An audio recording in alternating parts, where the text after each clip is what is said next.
পাথর দেখতে পাচ্ছেন আপনি? কত গোল, কতটা চকচকে। বাচ্চাদের অনেক সময় এটা নিয়ে খেলতে ভালো লাগে, আর কেনই বা লাগবে না? কতটা সুন্দর আর মসৃণ এটা। কিন্তু আপনি কি কখনো ভেবে দেখেছেন এই পাথর আগে কি ছিল? কোনো বিশাল আকার পর্বত, কোনো বিশাল আকার পাথরের একটা বড় ভেঙে যাওয়া অংশ বিশেষ, যেটা কোনোভাবে নদীতে পড়ে নদীর ধারার সাথে বইতে থাকলো। মাটির সাথে ঘর্ষণ হলো, বালির কণার সাথে ঘর্ষণ হতে থাকলো, আর তারপর ধীরে ধীরে এই আকার পেল। এবার আমরাও এই পাথরের মতোই। তাই মনে রাখবেন, আপনার ব্যক্তিত্ব, আপনার এই স্বরূপ ঈশ্বরের দেওয়া কখনোই নয়। হ্যাঁ, প্রকৃতি অবশ্যই আপনাকে জন্ম দিয়েছেন, কিন্তু আপনি নিজে নিজের ব্যক্তিত্বের রচয়িতা। আর আপনি তা রচনা করেন কঠিন পরিস্থিতির মুখোমুখি হন, সংকটের ধারা পার করে। তাই আপনিও এই পাথরের মতো নিরন্তর চেষ্টা করতে থাকুন, নিজের অস্তিত্ব বজায় রাখুন, এই অস্তিত্বকে মহান করতে থাকুন, আর আমার সাথে ভালোবেসে বলুন, রাধা রাধা। সংসারে প্রত্যেক মানুষের মনের গভীরে অনেক রকমের চিন্তা লুকিয়ে আছে। পিতামাতার চিন্তা, সন্তানের চিন্তা, স্ত্রীর চিন্তা, কাজের চিন্তা, ভবিষ্যতের চিন্তা, ইত্যাদি ইত্যাদি। মানুষের এই মন নানান চিন্তায় ভরা, কিন্তু আস্তে আস্তে এই চিন্তা চিতা হয়ে ব্যক্তিকে সমাপ্ত করে দেয়। আপনাদের একটা কথা মনে করিয়ে দিই, যে কথা আপনারা আগে থেকেই জানেন। কি অদ্ভুত ব্যাপার, তাই না? আপনি এই সংসারে আসার আগেও এই সংসার ছিল, আপনি যখন এই সংসার থেকে যাবেন তারপরেও এই সংসার থাকবে। অর্থাৎ আপনার আসার আগে এবং আপনার যাওয়ার পর যে সময়, সেটা আপনার হাতে নেই। তাহলে আপনার হাতে কি আছে? আপনার হাতে আছে সেই সময় যেটা আপনি এখন কাটাচ্ছেন, সেই সময় যখন আপনি আমার কথা শুনছেন, সেই সময় যখন আমি আপনার সাথে কথা বলছি। শুধু এটাই আপনার হাতে আছে। এবার এটাকে নিয়ে আপনি কি করবেন? চিন্তা করে নষ্ট করবেন? আমি তো এটাই বলবো যে আপনার পর্যবেক্ষণ করা উচিত। পর্যবেক্ষণ করুন যে এই সময়ের সদ্ব্যবহার আপনি কিভাবে করবেন, কিভাবে আরো বেশি মহান কাজ করবেন, ভালো কাজ করবেন, কিভাবে সকলের সাথে আনন্দ ভাগ করবেন। তাই মনে রাখবেন যে চিন্তা চিতা অবধি নিয়ে যায়, আর পর্যবেক্ষণ মনকে একাগ্র করে তোলে। রাধা রাধা। ব্যক্তি কখন সফল হয়, কখন অসফল, কখন ক্ষতি হয়, কখন লাভ, কখন জয় হয়, কখন পরাজয়, এসব কিসের উপরে নির্ভরশীল? বেশিরভাগ লোকেই বলবেন পরিস্থিতির ওপর, আর সেটা ঠিকও। যদি বাইরে বর্ষার পরিবেশ থাকে, তবে সেখানে বস্ত্র কিভাবে শুকোতে পারে? যদি ঝড়ের পরিবেশ থাকে, তাহলে নৌকা কিভাবে পার করানো যেতে পারে? কিন্তু যদি আমি আপনাকে আসল সত্যি বলি, তাহলে অসফলতার কারণ পরিস্থিতি নয়, সেই পরিস্থিতিকে স্বীকার করে নেওয়া। প্রত্যেকের জীবনে এরকম সময় অবশ্যই আসে যখন আমরা চাইলেও পরিস্থিতিকে পাল্টাতে পারি না। পরিস্থিতিকে পাল্টানো অসম্ভব হয়ে ওঠে। এরকম সময় একটাই উপায় আছে, পরিস্থিতিকে নয়, মনস্থিতিকে বদলান, আর দেখবেন সবকিছু ভালো হবে। কারণ এই মনস্থিতি আপনার জীবনের সব থেকে বড় সম্বল, সব থেকে বড় সাথী। দেখুন, অপবাদ, অসফলতা প্রত্যেকের জীবনের একটা অংশ অবশ্যই, কিন্তু আপনাকে নিরন্তর চেষ্টা করে যেতে হবে, পুনরায় ঘুরে দাঁড়িয়ে এগিয়ে যেতে হবে, তবেই সফলতা আসবে। যদি এতই সহজ হতো সফল হওয়া, তাহলে সবাই সফল হতো, তাই তো? রাধা রাধা। কথায় আছে, জীবনে সম্পর্ক নিয়ে কখনো অঙ্ক কষা উচিত নয়। এই কথা তো ঠিক। যদি এই সম্পর্কে লাভ, ক্ষতি, গুণ, ভাগ এসব চলে আসে, তাহলে সবকিছু শুধু ব্যবসা হয়ে যায়। এই পুরো খেলাটাই হয়ে যায় অঙ্কের। আর এই জীবন নিশ্চিত রূপে অঙ্ক কষা নয়। এই জীবনে আনন্দকে বাড়ানো, কষ্টকে কমানো গণিতের খেলা নয়, ব্যবহার আর প্রেমের খেলা। কখনো কারোর মাথায় হাত রেখে তাকে শুভেচ্ছা জানালে হয়তো সেটা তাকে এত আনন্দিত করে যে সে পুরো জগৎ জয় করতে পারে। কখনো আপনার মুখ থেকে যখন কারোর জন্য কটু কথা বেরোয়, আর হয়তো সেটা তাকে এত কষ্ট দিয়ে দেয় যে সে এই জগতে কিছুই করতে পারে না। জীবনে কখনো সম্পর্কের মধ্যে গণিতকে আনবেন না, কখনো না। না লাভ ক্ষতি, না গুণ ভাগ। মনে রাখবেন, এই সংসারে এমন কোনো সমীকরণ নেই যেটার সমাধান নেই। শুধু তা খুঁজতে একটু সময় লাগে। রাধা রাধা। সূর্য এই সংসারে সব থেকে বেশি তেজস্বী এই সূর্য, সব থেকে বেশি উজ্জ্বল, সব থেকে বেশি শক্তিশালী। কিন্তু আপনি কি কখনো সূর্যোদয় দেখেছেন? এই শক্তিশালী সূর্য কিভাবে উদয় হয়? লাল রঙের আভার সাথে, সৌম্যতার সাথে, শান্তির সাথে উদয় হয়। কখনো সূর্যাস্ত দেখেছেন? সেই লাল রঙের আভা, সেই সৌম্যতা, সেই একই শান্তি। আর এটাই একজন মহান ব্যক্তিত্বের গুণ। যখন জীবনে উত্থান ঘটে তখনও অহংকার করেন না, সৌম্যতা বজায় রাখেন। আবার যখন জীবনে ক্ষতি হয় তখনও সৌম্যতা বজায় রাখেন। যদি আপনিও চান সূর্যের মতো আপনি সম্মান পাবেন, তাহলে সূর্যের মতন হন। যখন জীবনে আনন্দ আসে, কুশল আসে, তখন সীমা লঙ্ঘন করবেন না। যখন জীবনে দুঃখ আসে, কষ্ট আসে, বিনাশের পথে অগ্রসর হবেন না। সৌম্য থাকুন, শান্ত থাকুন, সূর্যের মতো চকচক করতে থাকুন। কারণ সব মুহূর্তের মতোই এটাও একটা মুহূর্ত। তাতে আপনি আনন্দ লাভ করুন বা পান দুঃখ, এই মুহূর্ত অবশ্যই চলে যাবে। রাধা রাধা। আসুন আজকে আমরা কথা বলি ভাষার বিষয়ে। এই ভাষা কত অদ্ভুত এক শক্তি। কিন্তু কখনো কখনো আমরা এই তর্কে লিপ্ত হয়ে যাই যে কোন ভাষা সর্বশ্রেষ্ঠ। কখনো কখনো এই সমস্যায় আটকে পড়ি, যখন সামনের জনের ভাষা ভিন্ন আর আমাদের ভিন্ন, না আমরা তার কথা বুঝতে পারি না সে আমাদের। আচ্ছা ঠিক আছে, কিন্তু কেউ আমাকে এটার মানে স্পষ্ট করে বোঝায়।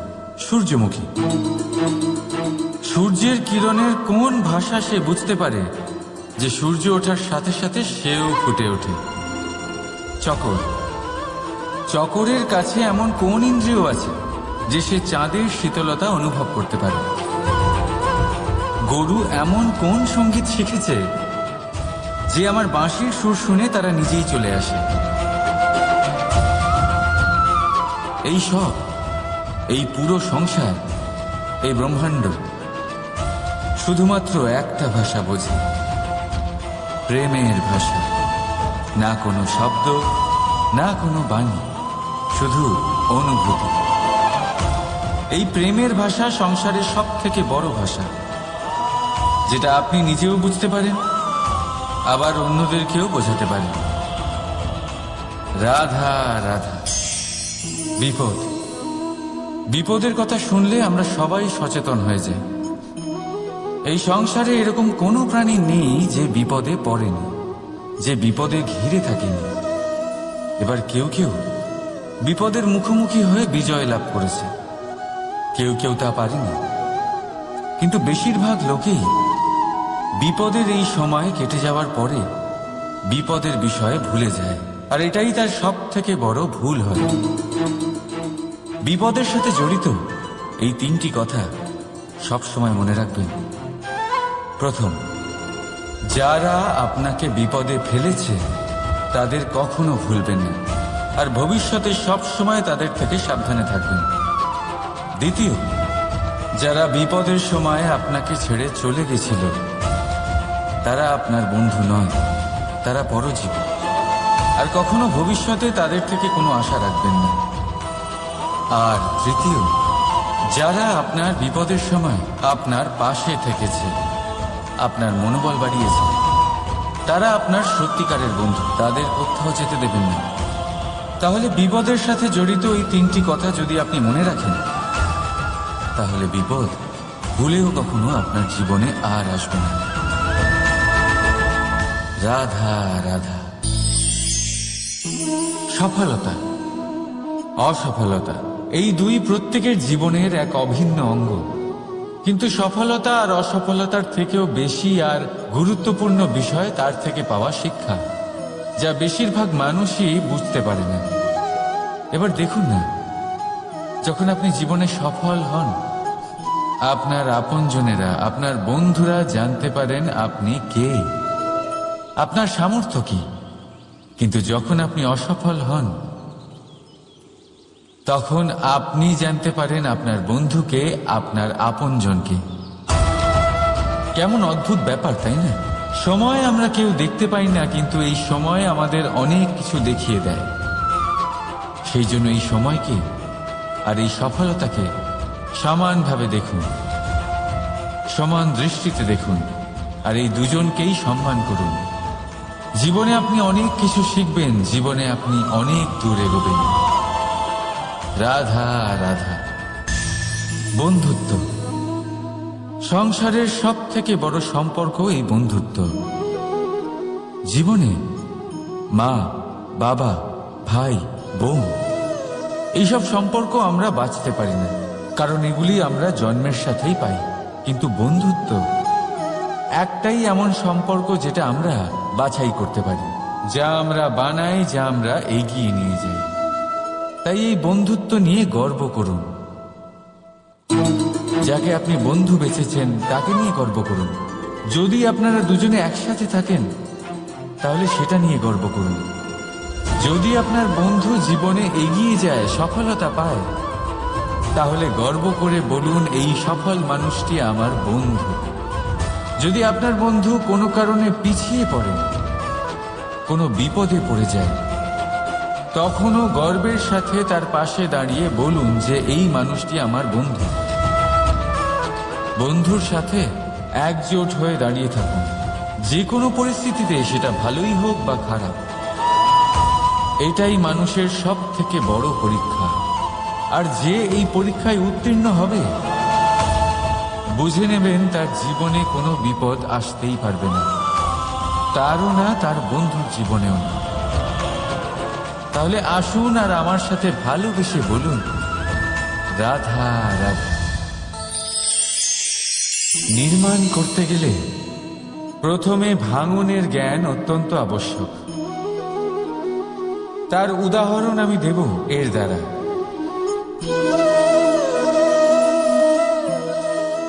এই সুস্বাদু পায়েস, এটা তৈরি হয় পুষ্টিকর ভাত দিয়ে। কিন্তু আপনারা কি জানেন এই ভাত কিভাবে তৈরি হয়? কতটা পরিশ্রম করতে হয় এই ভাতকে?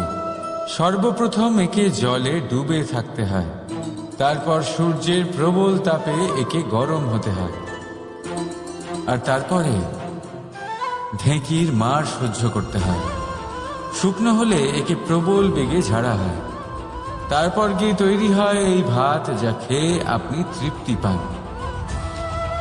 এবার ভেবে দেখুন, এটা তো শুধুমাত্র ভাত। মানুষকে নিজেকে প্রতিষ্ঠিত করবার জন্য কত বড় পরীক্ষার সম্মুখীন হতে হয়। এই পরীক্ষার থেকেই তো আমরা ভয়ভীত হয়ে থাকি। পাবেন না। এই পরীক্ষার মুখোমুখি হন সাহসের সাথে, ধনাত্মক রূপে। একেই বলে বাধা পেরোনো, একেই বলে পরিশ্রম, একেই বলে আহ্বান। আপনাদের নির্মাণের জন্য সব থেকে বড় সহায়ক। রাধা রাধা। আমরা সকলে পরিশ্রম করি, আর তার ফলও আমরা ভোগ করি। কিন্তু অনেক সময় এরকম হয় যে পরিশ্রম আমরা করি কিন্তু বাহবা অন্য কেউ পেয়ে যায় বা অন্য কেউ নিয়ে যায়। এবার এই সময় আমরা নিরাশ হয়ে পড়ি, হতাশ হয়ে পড়ি, তারপর কাজে আমাদের একটুও মন বসে না। আমরা আমাদের পূর্ণ যোগদান করা বন্ধই করে দিই। চিন্তা করতে থাকি যে পুনরায় যদি এরকম পরিশ্রম করি আর পুনরায় সেই পরিশ্রমের বাহবা অন্য কেউ নিয়ে যায়, তাহলে সেই পরিশ্রম করেই বা কি লাভ? আর তার পরিণাম এই সংসার আপনাকে নিকৃষ্ট মনে করতে শুরু করে। এবার আপনি জিজ্ঞেস করবেন এরকম সময় কি করা উচিত।